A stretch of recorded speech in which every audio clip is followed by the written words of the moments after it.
Yo, what it do? What's good, hustlers? Welcome back to a brand new episode of the HustlePedia podcast. Yeah, today we got a big guy on the show today, owner of abco. Actually recently saw him at the bar.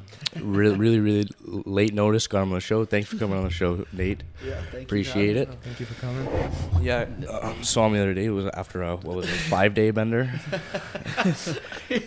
Yeah, it was a long one.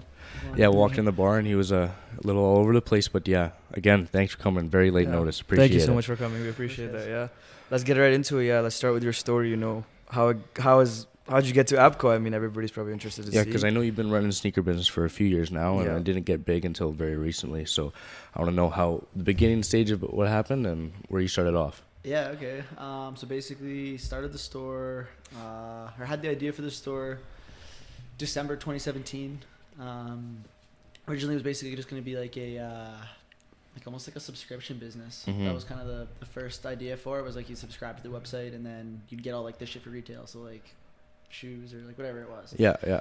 And then that was kind of like, that was one of the pain points that I saw was like, just like, I don't know, the high resale prices. Like like no one wants to pay the high resale price. So I was like, hey, Definitely not. No. subscription Definitely service, not. right? So subscription service of like $30 or $40 a month. Then like you can just get shit for like Retail. basically, and then that's how I'd make the money. That didn't work at all. Like, Didn't work? literally, It pooped itself or what? Yeah, like I had like one guy subscribe and I was like, okay, this isn't gonna work. So then, so that was like April 2018, and then I kind of shifted gears a little bit, and I found this like pretty small like little pop up spot in St. Albert. So opened that early May of 2018. Had like $200 from like a Value Village shit, and then like 5 pairs of shoes, I think, or 6 pairs of shoes. And then I basically, after like the first week or two, I like figured out consignment because I didn't have any money, so. Yeah. I just started consigning people's shit. I was like, hey, like... So a bunch of people would come in with a bunch of shoes and be like, hey, sell these for me. And well, they'd ask me to buy them from them, but like I didn't have any money, so like I was like, can't. But I didn't want to sell it for you. Yeah, I was like, I don't have any. Like, I didn't tell them I didn't have any money, but I was Yeah. like, oh, like here's a better option. Like I can get you more money. Actually. Trust me, swear. Yeah. I was like, I can actually get you more money if you just give them to me, and then I'll just pay you later. Oh, okay. And then, so anyways, that's how I convinced people to like consign stuff. So then it kind of That did a little bit better. Yeah, well, that's like, so I started to start. That's how I started to get stuff in actually, and then so like within the first like 3 months, we got our inventory up to about like 20,000-30,000 probably the first couple months. And when then, you say we, was it like a partner or? I talk we now, but like I guess it was myself. It was myself until just recently. Okay. But yeah, so like that was kind of how I got it. Like kind of going and like actually started to generate like real cash flow. Okay. And then yeah, basically just did that until November. Got broken into November 1st, I think. Broken into like a bad break-in, like they just ripped the whole store apart or what? Yeah, I sold like 15,000 or so. Dude, what's the deal with that? Everyone's breaking into these we know a consignment bunch of people with shops, stores, getting broken into. And that was way back. That was like again, like this is 2018, so like this is Yeah. like 3.5 years ago. So yeah, like good thing I had insurance and stuff like that. Kind of got that figured out. But again, I was in like a pop-up. It wasn't like a real store yet. So I spent like the next 6 months trying to find like a new location basically, and trying to convince someone that I was 19 that like, hey, I have a real business here and this isn't just like a joke. Yeah. And then I found this guy off Kijiji finally convinced this one guy. And then that's when I moved into like the downstairs spot. Yeah. Got some boys to kind of help out with some stuff. And we all lived together. So I lived upstairs. We all lived upstairs, and then like we had the store downstairs basically. Oh, so, damn. It's pretty convenient. yeah, it was super dope. It was Yeah. super dope to be able Just to wake up and straight to grinding. straight to work. Straight Yeah, to that's work, all yeah. good. pretty Literally. much, yeah. So that was super dope. So then that was 2019. I opened that store July 2019, I think it was July something. Yeah. So did that until December of 2019, like right until basically New Year's. Then we closed to do like renovations and kind of shift gears from like clothes, like because when I started, I did everything. Like I'd sell Anything, right? Like literally, Anything and literally, everything. if you brought anything to me and I thought it had like some type of value, Yeah. I would like. You would go try and- to flip it. I would So try like- and flip it for like $5. Yeah. So like I could bring in like my dad's like old windbreakers, and you'd be like, "Yo, this champion, I got you. I'll try to sell this." Yeah. Okay, Like trust. anything. Like literally, like I had the craziest shit. Like it would be like, fuck, like just the most random things you'd like it wasn't even, I don't know, it wasn't even just like hype. It was just Yeah. like Yeah. random shit that like I was like, hey, this could be cool, or like this Right. could be fun. And anyway, so I did that, and then I kind of, I don't know, there's a lot of other stores like within Edmonton like come up from another stuff like that. Like they do the same kind of thing. They have like Right. the vintage and the hype and the shoes and all that stuff. And I kind of wanted to just cement myself as like a brand that just does one thing. Mm. Really Right, well. exactly. And so. But you wanted to stand out from those other companies, right? Exactly. Yeah. Okay. So shoes was kind of where I saw the most viable. It's just like shoes go with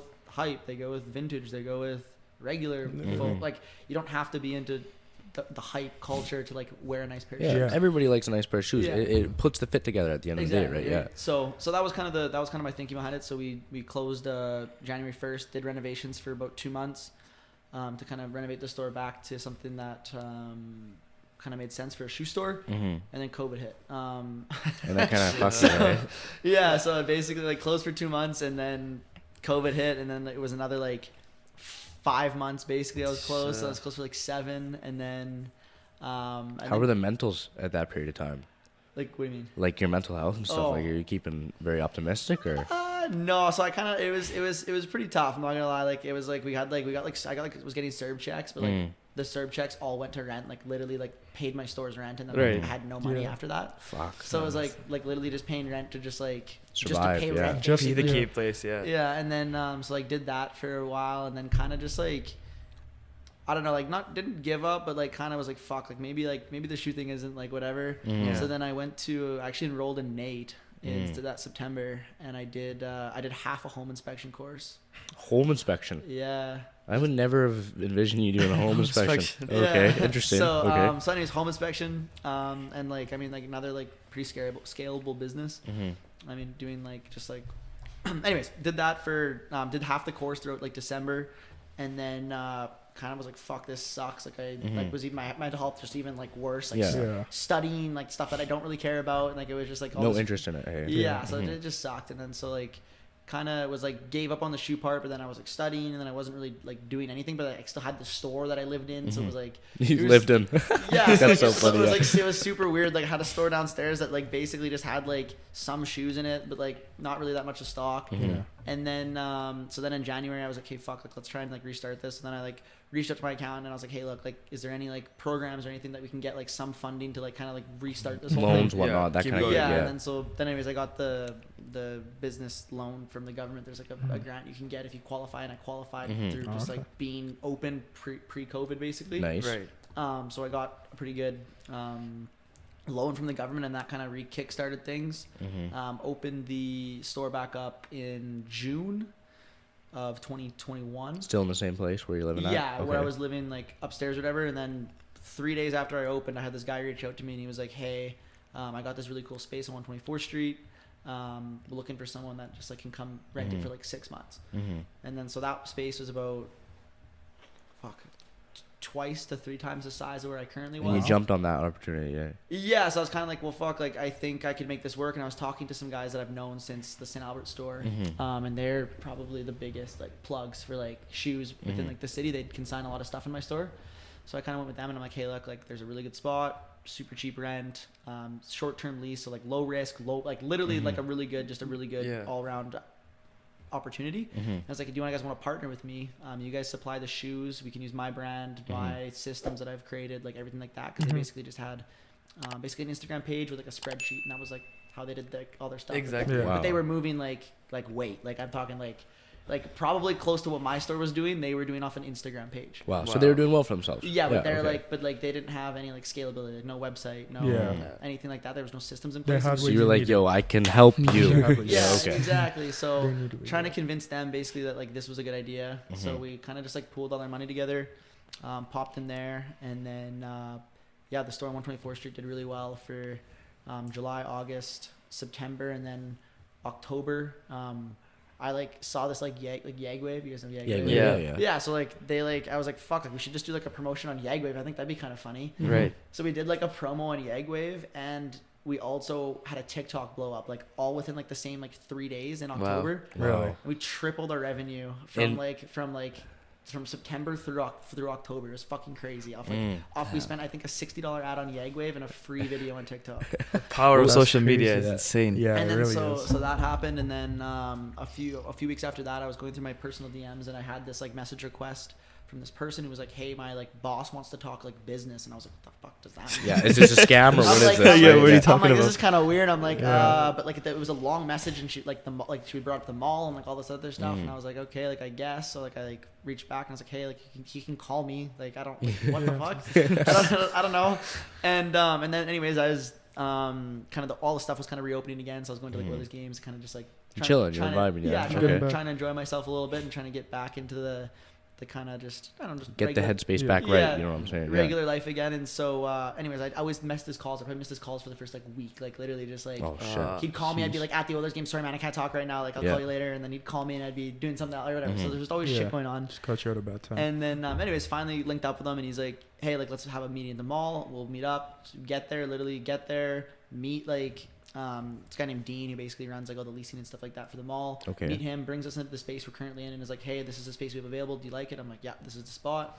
And Already no hesitation, just like yes. Yeah, I Okay, kind of knew. I was like, this is the spot, we definitely need this is like a really good area. It's like by Louis Vuitton, Rolex, stuff like that. Yeah. This is kind of where I want to be. It's similar to the size we want.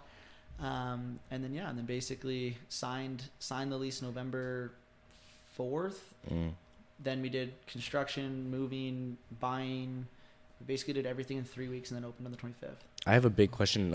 When you were in your original store on 124th, it wasn't called Abco, was it? No, so originally the store was called Authentics Club. Yeah. So what made you want to switch? What? So Authentics Club was just like, I don't know, it was just Authentics Club. That was like the first name I ever came up with. That was kind of like where it was at.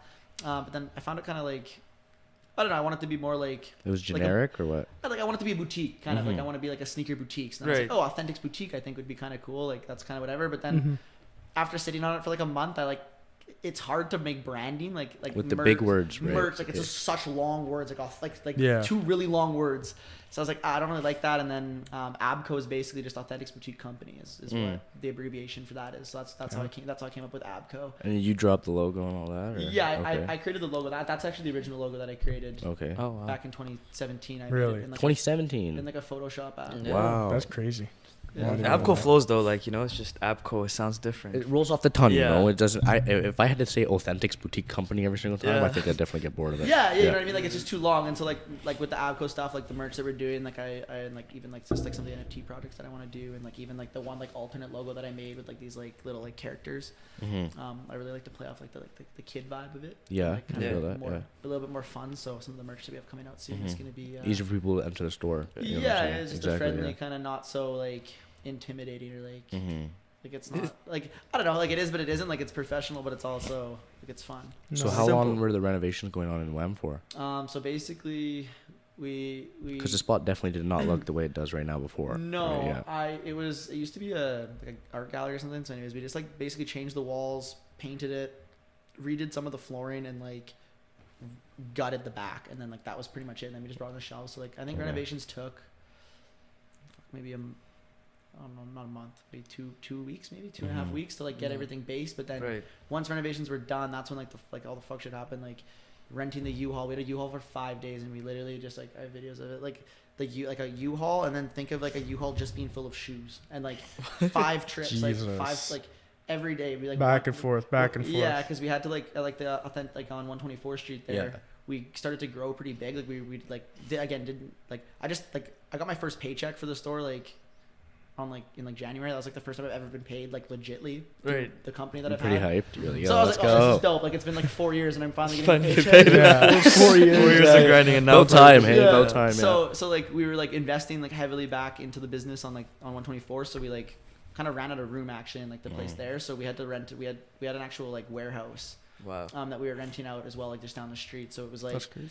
So yeah, the U-Haul was like going from our warehouse to our fucking other store to like the other like the 2 other owners like Jason and Zero, like they have a lot of shoes at their house as well. So like one day we went to their house, one day we went to his house, one day we went to the store. Well, that was actually 2 days, and then the warehouse was another day. So like 5 days of just like moving. Like I think we moved like 1,500 pairs of shoes or something. You guys are not bringing all these shoes in during business hours, are you?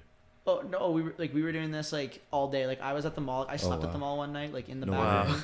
In the mall. Like in the back room. Kanye West, bro. This guy. Yeah, he's on the grind. He's hustling. It was like, and like my car had just broken down at the time too. So it was like, damn. so like I was driving. I was just whipping the U-Haul around too. Like it wasn't even like U-Haul for a daily. Yeah, so it was like, so I was driving that for like 5 days, but yeah, I don't know that like the whole month of November was pretty fucked. Like just with like everything that kind of went on and like how just tested like, everything. Like the long days of like just like even like I'd never had employees before. I had to do job interviews. I had to sift through resumes. I had to like how the fuck do I pay people? Like there was so much shit that like I had to figure out like in like 30 days. Yeah. To be like not even it was like 3.5 weeks, but like to figure out like what the fuck actually like how is this even gonna run, because like I have to create a schedule. Here's what I think everyone needs to work for hours, and here's the shifts, and like I don't know. There's the more we kept going, I was like, holy shit, there's so much more to keep doing. Going, yeah. So like all of November was pretty much like 18. Like there was like my sleep schedule was like 3-hour naps basically, and then I'd just be work. So it'd be like That's crazy. It was fucked actually. I don't know. Like that was super shitty. Like just like basically like you'd work at the like I remember the day before we opened on the 25th. We opened on Boxing or the 26th, whatever day Boxing Day is. The day before. That Thursday, I got to the mall at like, I had a nap at like 2 or 3 p.m., woke up at 6, and then got to the mall by like 7 p.m., and then basically worked all night until people were lining up watching me work in the store with like the 2 other owners, because we weren't done like tagging stuff and like getting everything like finally ready. Yeah. So there was like a lineup outside of our store, and it's like glass windows, so they're just watching us work. God damn. And then I couldn't sleep on like the back floor that night because like, we had to work. We had employees showing up in an hour. Yeah, you can show up on the floors. Yeah. So I rented a room for the weekend, like for that weekend, just like at the hotel. Yeah. And so like I remember leaving I think I left the store at like 7:30, maybe 7:45 in the morning.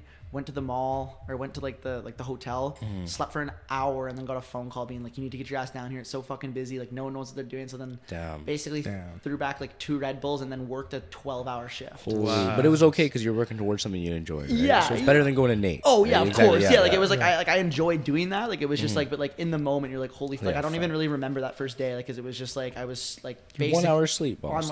Just all over the place. On like 25 hours, like an hour's sleep. So it was like, anyways, that was a pretty fucked day. But like, I don't know. Now that you have those systems implemented, like I would never do that again. Right. Yeah. But like, so that's why I'm trying to take this new store a little bit slower, just kind of make sure that everything is kind of the process though, right? Like it's like you have to enjoy the process at the end of the day. Like getting all that hustle. I mean, it teaches you, it shapes how you are. So when the first day it opened up, like how did it feel? Like, you know, again, like I was pretty numb to the whole like just like it's just like it's just happening. Like, I was just a zombie. Like it probably wasn't until like middle of December when I like kind of like, because like I worked like every single day because I had to make sure that like, so like it'd be like basically I was there every day for the first like 3 weeks, just making sure everything was running properly. If anyone had any questions, because I was kind of one of the only ones that knew how all the systems worked and like how to scan stuff, like everything. Like I could do everything. Did you ever take a course for that kind of thing, or you learned it by yourself? Well, yeah, I just taught like again, it was a 4-year process of like creating these systems of like okay, like it took me a week to figure out consignment, trial and error kind of thing. And then like you just kind of you build it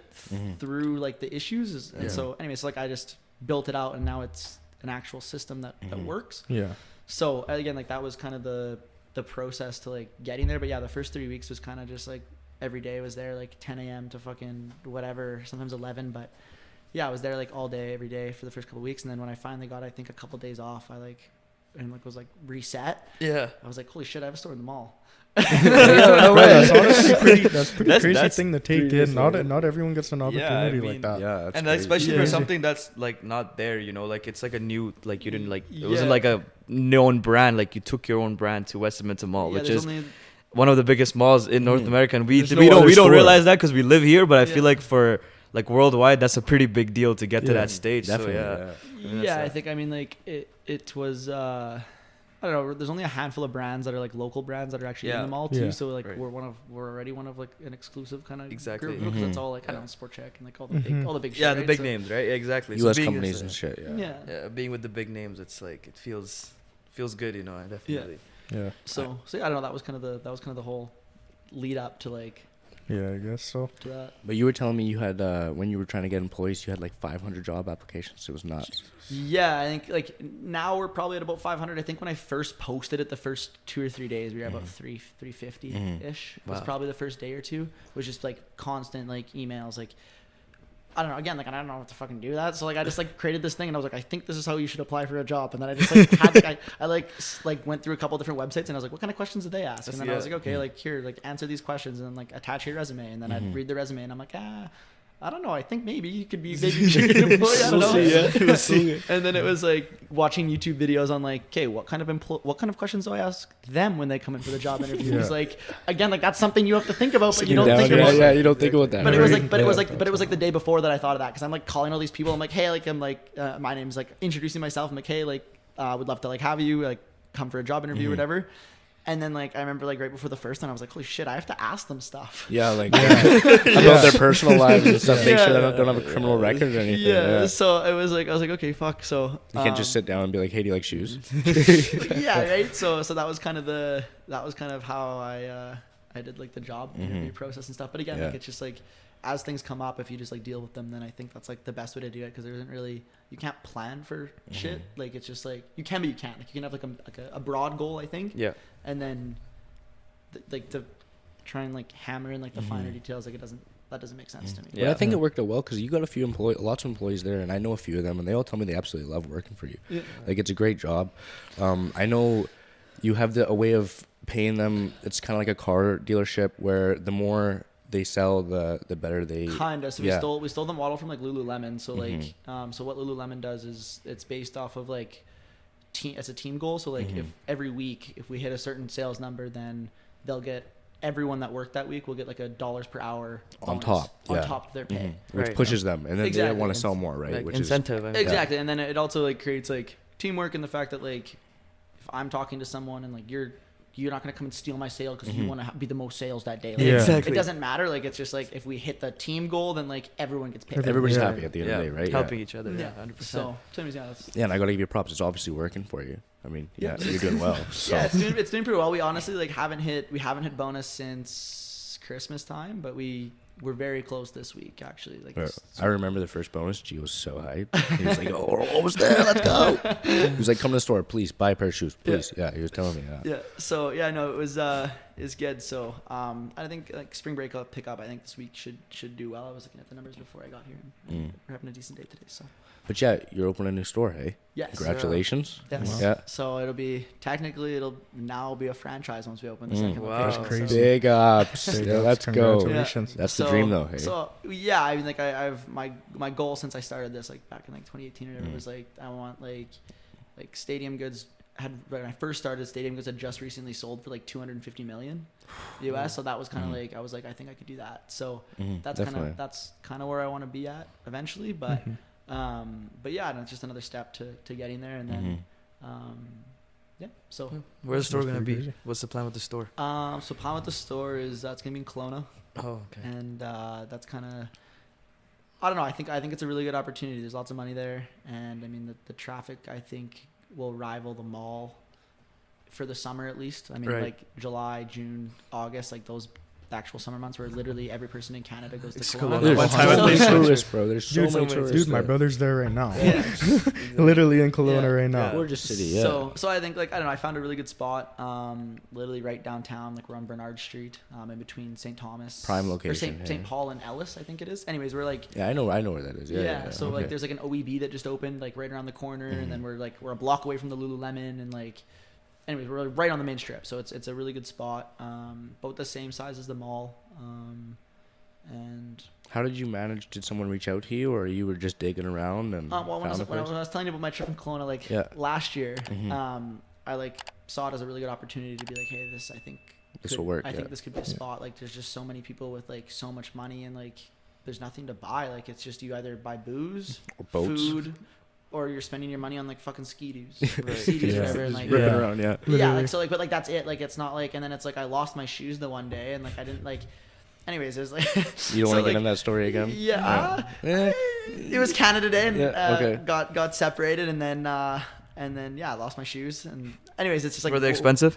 No, they were sandals, but like, Okay. but it's like, where do you even go buy? Like, Well, I exactly. didn't know where to go buy anything, and it's like you go to like the mall, but the mall's like way deep, like into like there's nothing in like that hub. It's not in the main area. Yeah. So I think like that was kind of one of the things, and I saw there's an Instagram page running out of Kelowna that I was talking with him when I was there, and he was saying like he was doing some pretty good numbers, and I was like, dude, like just me thinking in my head, I'm like, how haven't you opened a store yet? Like you're making enough money through your house selling on Instagram to have a small 1,000 square foot space that you could like even have as like a boutique, and it would drive so much more traffic because you have a physical location rather than a house. And like, anyways, it just didn't make sense to me. And I was like, dude, if you're doing these numbers through your Instagram, like how the fuck aren't you opening a store? And it didn't make any sense to me. So I brought it up to him. I was like, hey, like, do you want to like do a partnership? He's like, I don't know, like blah, blah, blah. And then he kind of went on and like was doing his own thing and was like, I think I'm opening. And he was like calling me a bunch and was like trying to find the space.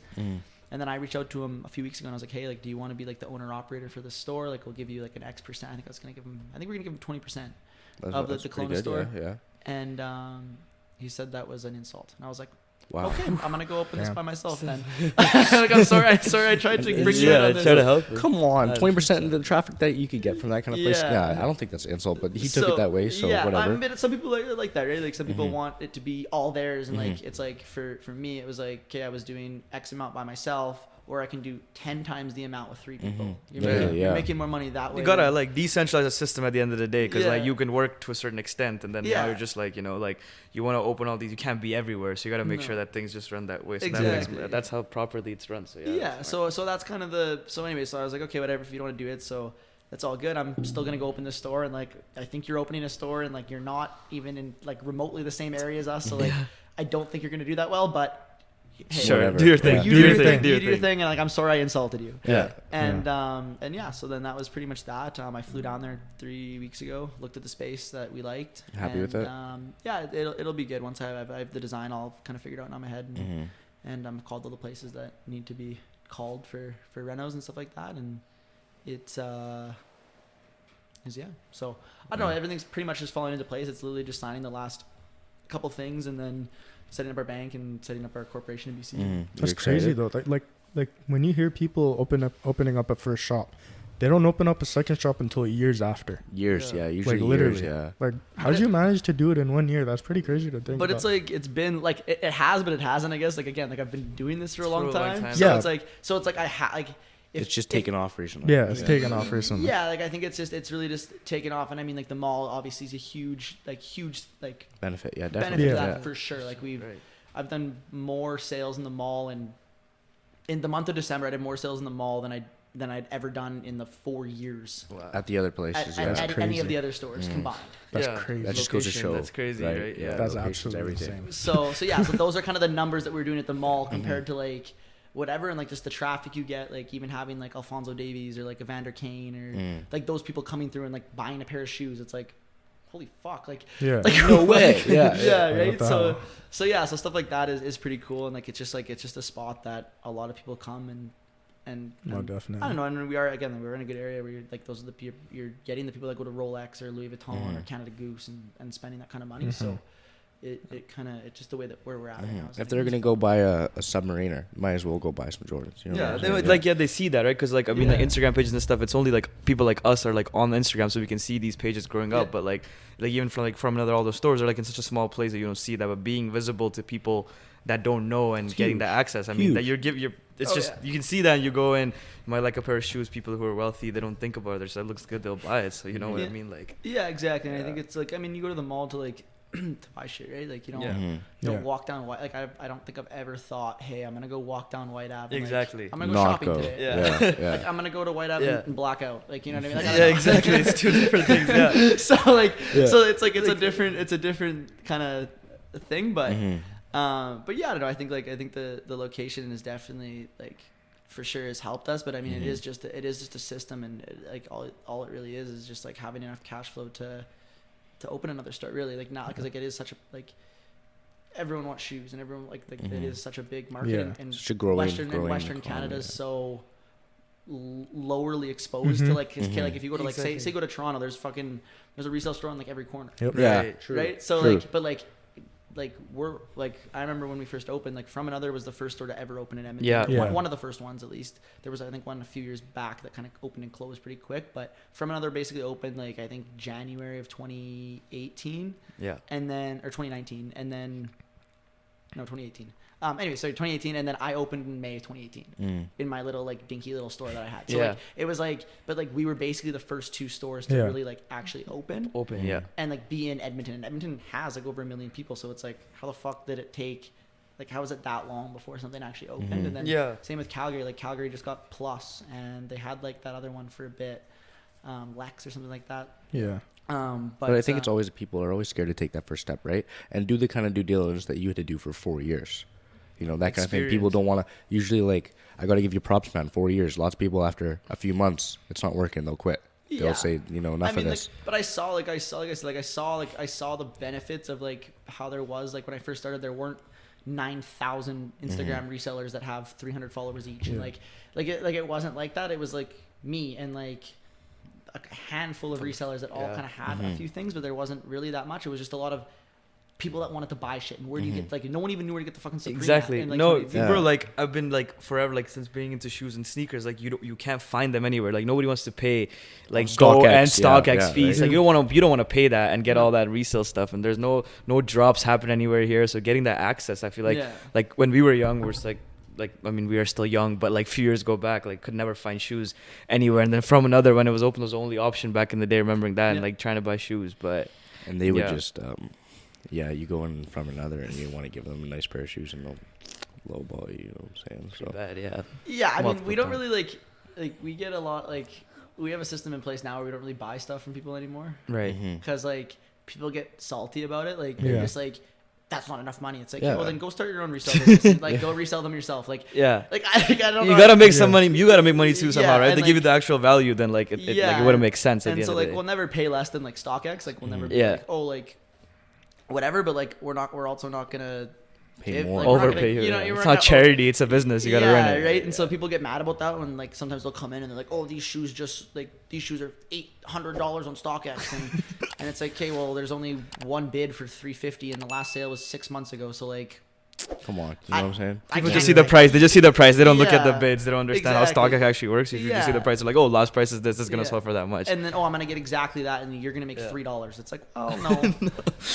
So that's kind of so I've stepped away from that a little bit, because it's just like, it's a waste of time. It just sucks, and like people just get butthurt about it if you don't give them exactly what they want, and it's just like, well, this business sucks. Like, it's like, well, it's kind of how it runs. This is kind of how it works. But like, I don't know. I always tried to be like navigate it nicely in a way that, like, you know, if like people would always come through, then hey, I'd hook them up with a deal. Like, this is back in like the early days when like I owned everything, and it was just like, oh, here's this and here's this and whatever, right? But now it's just kind of I do more logistics and like setting up marketing things or doing doing whatever, proper business now.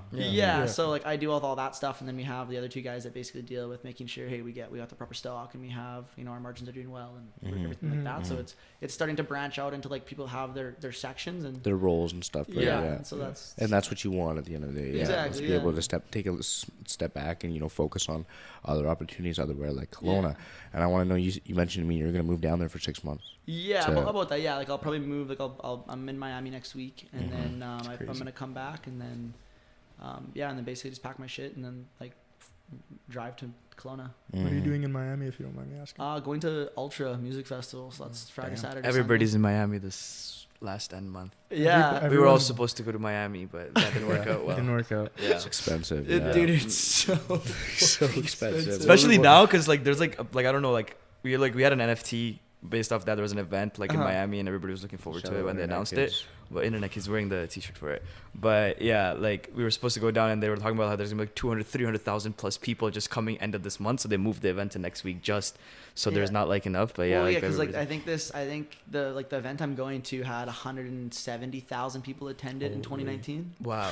Wow. Especially now, like COVID's done, everybody's happy. It's spring break, you know. All these girls want to go down, and you know, Miami's not ready for us. Like, they haven't seen 3 girls before. Do you know what I mean? So everybody's going down right now. It should be good. So I don't know. I'll get back from that, and then I'll probably take a day or two to just kind of recover, and then You definitely need that, mate. yeah. And then I'll basically just like pack up and then drive to Kelowna and then just start setting up the shop and kind of redoing everything again. There's a lot of stuff I have to figure out now of like how do you manage stock in 2 locations? How do you transfer? Like, so there's a lot more stuff that I'm thinking Gets more about. complicated. Big step, 100%. But again, it's just like, that's why I wanted to kind of start somewhere a little bit smaller that like, okay, we can kind of figure it out the first month, like May, when it's still kind of slow, and then be hopefully ready for July. I mean, you're never going to be fully ready, but hey. You got to start. Is there a possibility that maybe you like the city enough that you'd stay? No. No? No chance. So you Way would too want small. someone else Really? to run it for you? Yeah, like I think my goal is like, I'd probably either want to live in like, I don't know, I want to live in LA really bad. I think LA is kind of one of the spots that I want. That's so the place I want to be in. LA would be cool, or like Arizona, somewhere that's like consistently warm like all the time. But I like, You're enough to snow, hey? yeah, like I think it's nice to come visit and stuff, like going like snowboarding and shit like that. But like to live here like all year, like It's a little depressing sometimes, yeah. to be honest. Yeah. So I don't know, like Kelowna will be nice, like just to be there and like it's actually like warm all summer and stuff like that. And then in September, we're working on a loan or a grant from the Alberta government right now to open in Calgary. So that'll probably be the next. That's like way like later. Big plans, yeah. like probably next year. Yeah. So like that'll be like. So the plan is to go over Canada first, and then are you going to plan to Western go US Canada, right? first? Yeah, and Western Canada is kind of the plan. So like Kelowna, if we can get if we do well in Kelowna, which I think we should, like after like doing my projections, I kind of think making definitely, mate. Yeah. it should make sense. Then Kelowna, then Calgary, and then maybe either Saskatoon, and then Vancouver, and then Winnipeg. It's kind of the map. Yeah. For Western Canada, those are kind of the biggest cities, and then once we kind of have Western Canada unlocked, then it's okay. Well, then maybe Niagara Falls or something that's like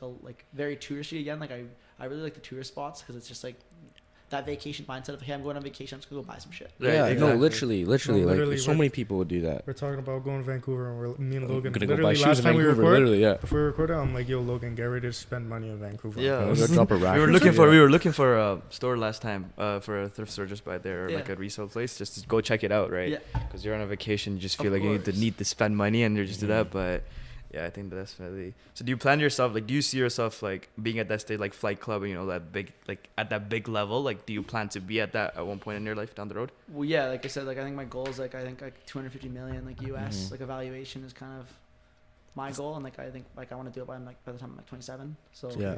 So I think like if I can get to that, then I'll probably sell my shares and then I'll figure something else out. But And it's not on the market yet. No. Are you thinking about putting it on NASDAQ or something? no, it'll be a private investor for sure. Okay, yeah. An investment firm or something like that. Okay. Just, like, buy shit. That's how Stadium gets sold at least. So, I mean, I don't know. We'll see. Like again, like it's still a ways away, but I mean, getting 5 or 6 stores that are doing similar numbers to the mall would be pretty close to What you I'd want want to be yeah. at for an evaluation for a company. If you were to move the store down to the U.S., what would the first state you'd want to go to be? Probably Miami. Miami, definitely. Hey. I think Miami just like their laws and like their No like income everything. tax. Yeah, there's a lot of stuff they have that's like beneficial. So I think like Miami would be cool. LA would be another one. Like one of the owners is there right now. He's talking with this like guy that wants to open, but like we're already opening in Kelowna, so it doesn't quite line up properly. Yeah, a little bit of waiting. Yeah, so I think That's- that one kind of needs a bit more time. But I think Denver's a really good market. Chicago. I don't know. There's a fuck ton of cities. So, Yeah, exactly. yeah, definitely. But So- step by step, Yeah. climbing the stairs properly. I think I like how you're thinking. You know, you like got to capture one side first. Like you're not rushing. Yeah. Like you're at such a big stage, but you're still not rushing. And like, okay, you know, like I'm just gonna go to the States and open up another store. You're taking it step by step, trying to capture Western Canada. I think that's sick how that works. And your vision is, I actually appreciate that to see that, you know, people like thinking that way. But I want to talk about a little bit of your mindset, because I feel like as an entrepreneur, you know, like starting off and keep going throughout the process, like from off the bat, did you believe in yourself? What would you say about that? Yeah, I played hockey. Like I was a goalie. So Yeah. like that's a mental battle in itself. Yeah. Like, just being in net Definitely. all the time, and but like I don't know, like yeah, like I think obviously you have doubts, but like I mean like I remember like the very first day I ever opened, I don't think I sold anything the first day. Yeah. So like. That was like the grand opening too. Like I was like, everyone, I'm fucking opening the store. Like it's gonna be fucking sick. And then like no one bought anything, and it was like, huh, okay. But like I don't know, like it's just like you can't look at it like super small. I think like when I look back at it, like I never looked at one day and I was like, holy fuck, like I suck, or like I'm really good. Like it was more like, okay, let's look at it like over like the month. Like how did I do that month? Like I remember the first month I did like 800 and I was like, okay, like I made some money. Like I only invested 300 or 400, so like cool. And then like in the second month I did like 4,000 or something like that. And I was like, okay, like there's some growth there. Like cool, okay, so like let's. But it was always how can we get better, right? Yeah, like it's always like how can I refine the system? Because like again, like there would be some days in that month where I wouldn't sell anything. I'd just sit at the store all day and no one would come in and nothing would sell. But like some days you'd have a really good day and you'd sell like $300 or $400 or like you'd sell a pair of shoes or something like that. And then like the next month came and I did a bit better, and then and then I did a bit better, and then like so like but like looking at it like big scale rather than like taking each day. Like if I say that first month, like if I looked at every single day and I was like, fuck, like yeah, you can't. I haven't sold anything in 3 days. Like this sucks. Like might as well quit. Yeah, so like that was kind of but I also just like hated working too so much that it just like that drove it a lot too, because like I worked, so like when I first started like in May there, like I worked at a roofing company, so I'd work like 7 a.m. to like 2 p.m. And then I'd work the store from 3 p.m. to 9. So like it was like long days that way. Extremely long. And like days, so that would pay for the store though. So I'd like all the money I made through the roofing company I'd put back into buying stuff or trying to flip things or just like trying to make extra money. And then I got a better job that like worked better with my hours. So I worked at a golf course. So I worked 5 a.m. to 1:30 p.m. so I could work a full 8 hours. Yeah, that's good. And then I'd work at the store again 3 to 9. So long days though. Cool. Yeah, I mean like super long days again. Like it always seems to like right when we like I do well, I have these like stretches of like just awfully like long days, like 14, 13-hour days, like for like weeks at a time.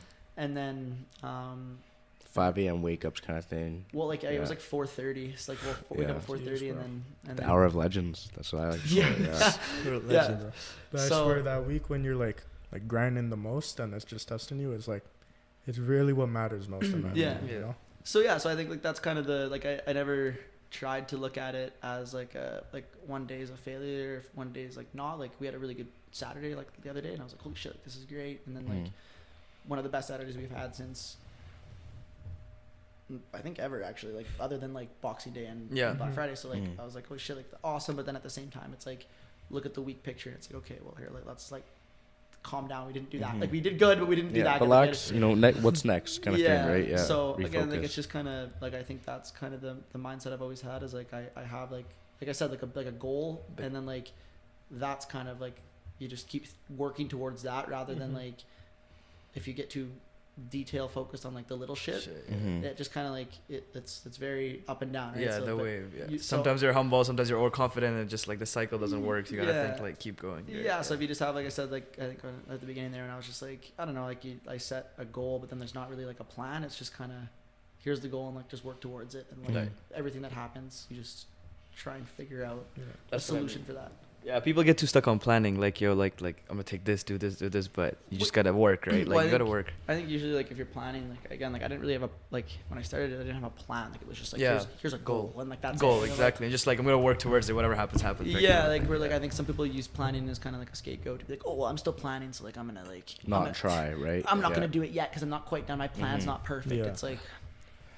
Just don't wait for it to be perfect. Like it's not like it's never gonna be like I've been broken into. I've been like there's so much shit that's happened throughout, but like those are all learning experiences. So when I say like when you want to try something, trial and error and growing throughout experience is the best way to go about it. Oh, you would agree? Yeah. Like I mean, like I was supposed to have an NFT project drop for the mall opening, so I wanted to do like.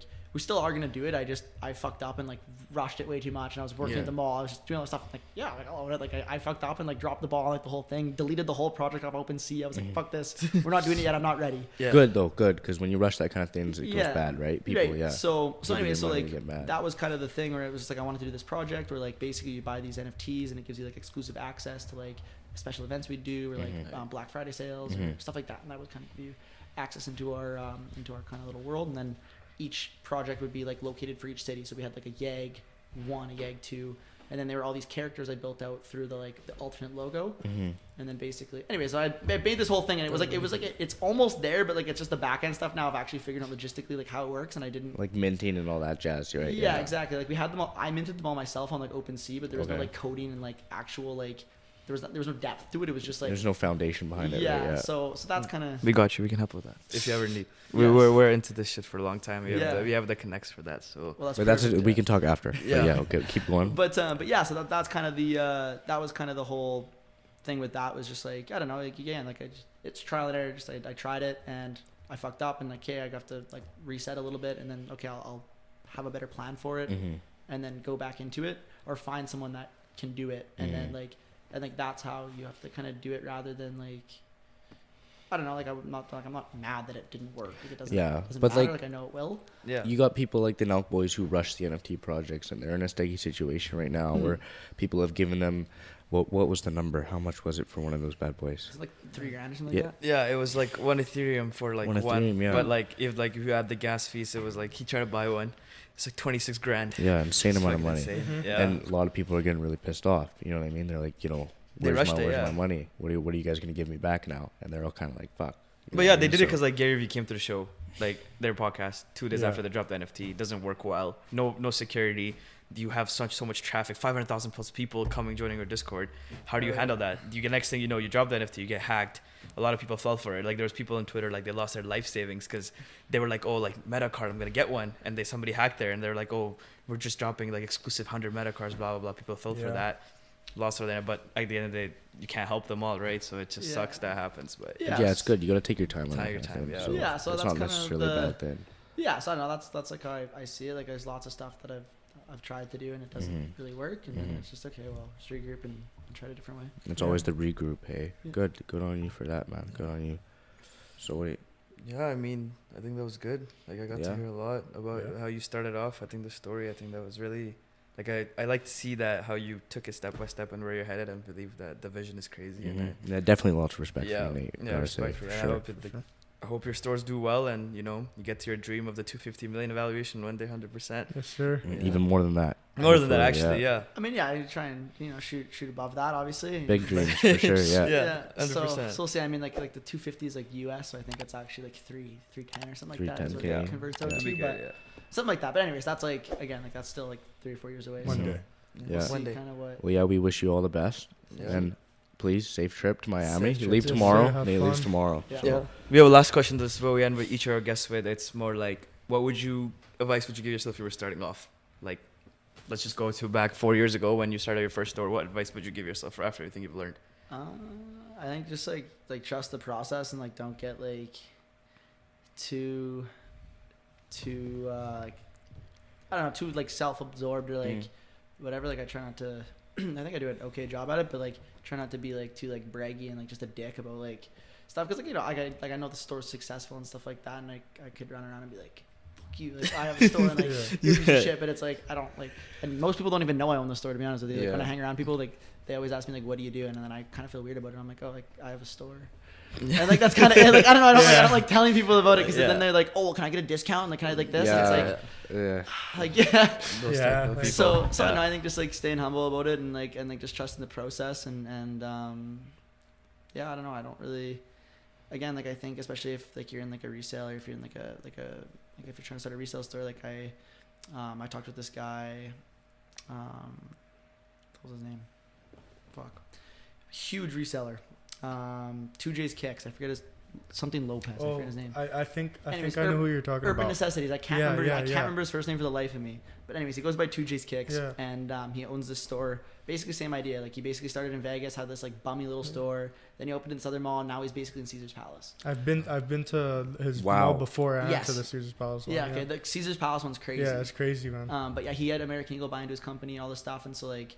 I guess another thing would be like invest in yourself. Like I remember like when I first started, like I flew myself to LA and like just walked around like Fairfax and Melrose and just like went into every single resale store and I was like, hey, what do you guys do? How's your process work? How does like just learning? Like I learned so much shit about like how they treat their customers, how they do a buyout, how they do like all this stuff, and that was like 3 months into my store being open when I had like nothing. So like just like I think investing in yourself and like learn like just always be learning like new things and keeping your ideas fresh and trying to be kind of optimistic. Right? Yeah, obviously optimistic and just trust the process. Trust the process. I mean, it's pretty generic. Yeah, answer, but it's true though. It's true. It's facts at the end of the day, right? So but you gotta know when someone like this says that kind of thing, you guys gotta take it into account. See the process, right? Like the step by step that he took himself. Like it takes time, and then things start to take off, and then when they take off, then it gets good. So well, it happens quick too, right? Like it's all like, and like you never know when it's gonna happen too. Like again, like I was like not even, what are we in? We're March now. Yeah. Like in May basically, like May I had just got the loan from the government, and then I was like, okay, cool. Reopened my like store that I lived in. Like I literally lived upstairs in June, and then opened the 124th Street in July, and then opened in the mall in November. Like it happened so quick, but I had all the stuff in place. Exactly. That like it worked for like anyone that came in with money or had like a lot more shoes or stuff like that. Like I already had all the systems there, so it just like implemented well and it worked out. Yeah, move with speed. Like also like people think that they slow down too much and take too much time, but like the fact that you moved with speed also, and then it's like that's why I tell everybody it's like it goes like this and then it starts going like that, and you just don't realize how that happens. Like it's crazy how that goes. But yeah, that's enough for the day. I want to do a quick shout out to Mikey. Dreams Never Die. Nate's wearing the hoodie right now. We just recorded an episode with him. If you haven't watched it already, make sure to go tune in. This one will be out. Make sure to pop into abco. Yeah. And if you're in Kelowna in the next couple of months, the store's going to be up. So pop in there, give Nate some support. So yeah, get definitely. Some kicks for yourself. Yeah, get some kicks. Sir. Definitely, sure. Yeah, but yeah, that's it for today. You guys could be anywhere on YouTube, but to choose to be here watching us, and we appreciate that immensely. So for now, HustlePedia out.